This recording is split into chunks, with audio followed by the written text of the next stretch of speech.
Em dezembro de 2019, nós tivemos a intervenção da Advocacia do Estado italiano relativos à grande naturalização, ou seja, o decreto número 58 de 14 de dezembro de 89. Estávamos desde então formando nossa tese e respondemos a esta manifestação e agora começam a surgir as primeiras sentenças.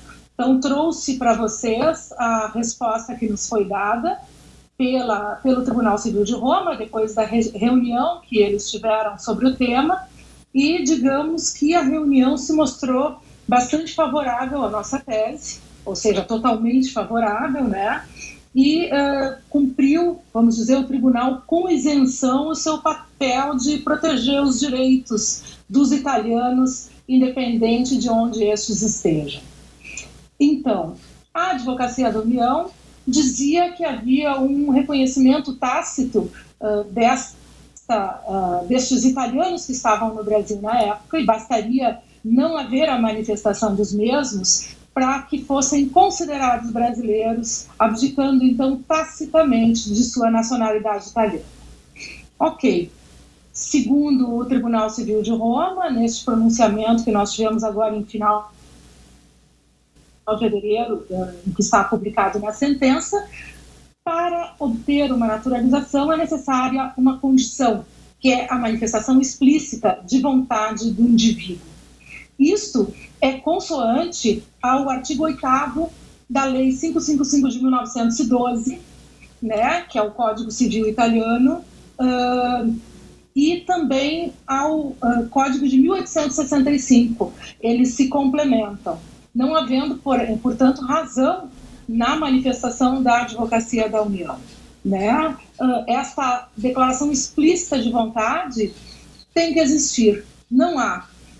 Notamos também alguns documentos, isso é tese para posterior manifestação, que nem o Brasil considerou essas naturalizações perfectibilizadas. Vocês podem perceber, muitas vezes, nos óbitos dos nossos descendentes, que a condição deles era de não eleitor, que a condição dele era de cidadão no momento de registro do filho, no momento de casar, né? Então, essa condição tampouco foi observada pelas autoridades brasileiras.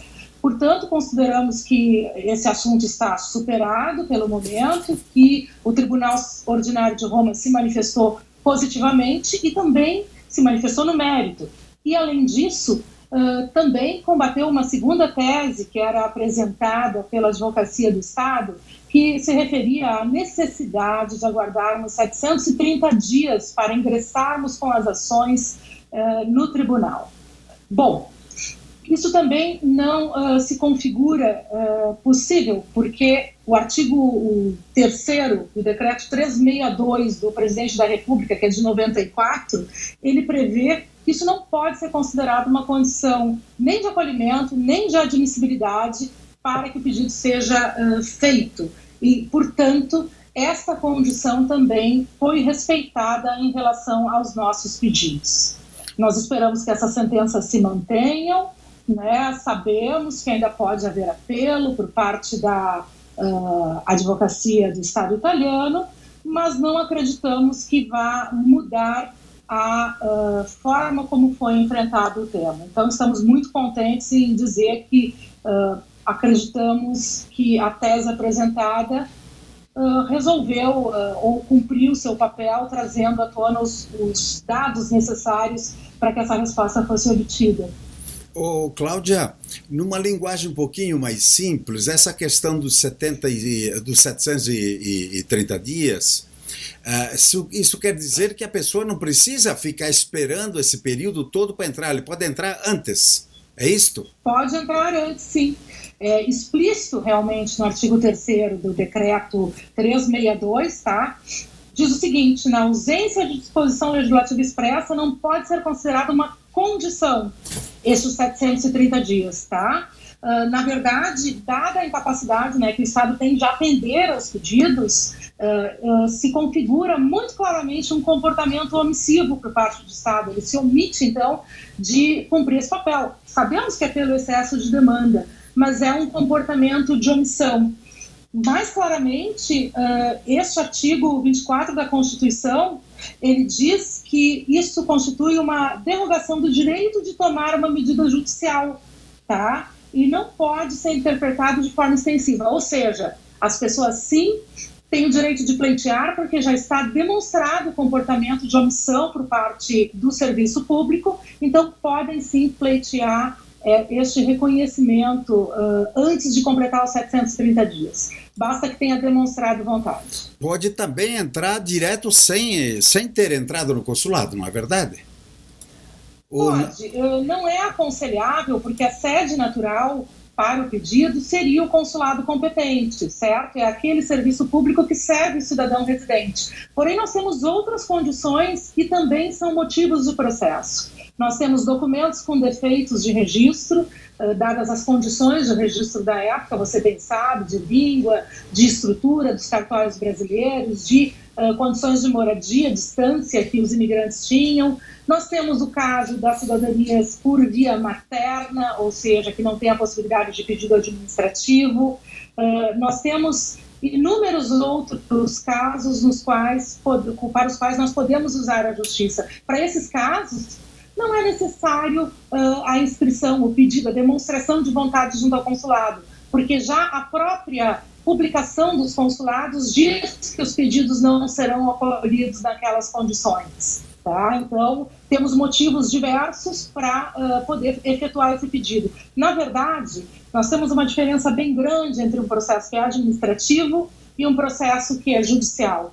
O processo administrativo, ele segue um percurso que traz uma certa rigidez na apresentação dos documentos. Então, os nascimentos, casamentos e óbitos, às vezes a correção dos nomes, outros dados dessa natureza, porque o funcionário administrativo ele não entra no mérito, ele efetua um mero registro, né?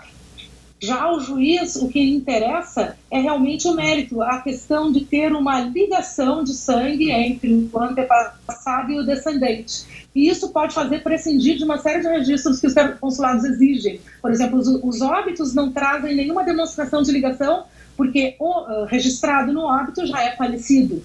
Então, as demonstrações de vontade, as manifestações dos cidadãos e dos seus descendentes estão nos nascimentos e casamentos, normalmente. Né? Então, o tipo de averiguação e de análise que se faz dos processos de forma administrativa, ou seja, nos consulados e cartórios, e de forma judicial, ou seja, nos tribunais, é completamente diverso sobre esse aspecto. O interesse do juiz é demonstrar o elo, o interesse da administração é poder realizar um registro com segurança baseado nas certidões que são apresentadas. Isso tem que ser levado em consideração quando se avaliam os documentos. O Cláudia, agora em tempo de coronavírus, as coisas estão um pouco mais paradas agora, né? Deu um break, a justiça inclusive está parada na Itália, né? Sim, ontem eu publiquei ontem saiu uma publicação então do Tribunal de Roma, de 9 a 22 de março estarão suspensas as audiências, a possibilidade é que essa suspensão se estenda até o dia 3 de abril, né? A Itália está em quarentena, isso tem que ser respeitado, as pessoas têm que ficar calmas, o direito delas não foi atingido, mas é uma questão de força maior e é para que o serviço depois possa prosseguir de maneira tranquila. Sabemos, por exemplo, no Tribunal de Milão, tem 2 juízes infectados, notícia que eu vi ontem na República. Imagino que haja um temor dessas aglomerações, desses encontros em ambiente fechado, e as pessoas que tinham audiências nessas datas, hoje já tivemos a remarcação de algumas audiências dos nossos assistidos aqui para 2021, né, para o começo de 2021. Então, tem que se ter paciência, o direito será atingido, mas as condições agora é imperativo que sejam respeitadas para o bem de todos na Itália. Ok, Cláudia, muito obrigado e continuamos a luta. Né? Você agora na fronteira jurídica também. Fico à disposição. Tá ok, boa tarde. É isso aí, sempre do lado da nossa comunidade. Boa tarde.